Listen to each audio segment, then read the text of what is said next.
Est-ce que cette augmentation de la population mascoutaine peut passer par l'immigration? L'immigration actuellement est présente à Saint-Hyacinthe, augmente substantiellement. Oui, c'est une façon d'augmenter la population, mais il faut aussi que nos jeunes ne quittent pas Saint-Hyacinthe, il faut les garder avec nous. Et pour ça, il faut développer des beaux emplois, avoir des moyens qui vont les attirer. Ce que les autres offrent, il faut l'offrir nous chez nous. Évidemment. Une partie de la population va être l'immigration. On a besoin de main-d'œuvre qualifiée. On va aller chercher la main-d'œuvre qualifiée où elle se trouve et on va l'intégrer dans notre milieu. Et ça, c'est inévitable. Je n'en ai pas parlé tout à l'heure, mais c'est inévitable et c'est obligatoire dans notre environnement actuellement.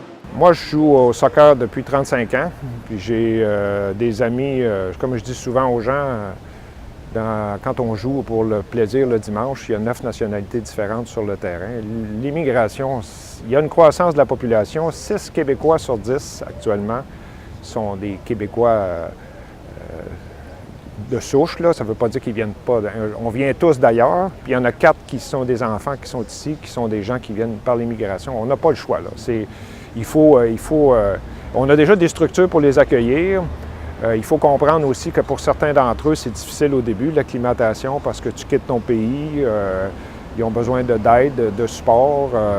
Puis il y a des organismes qui existent actuellement. Puis moi, je pense qu'on le voit, la Saint-Hyacinthe de mon enfance puis la Saint-Hyacinthe d'aujourd'hui, c'est pas la même chose. Puis ça nous enrichit de connaître les autres. Hein.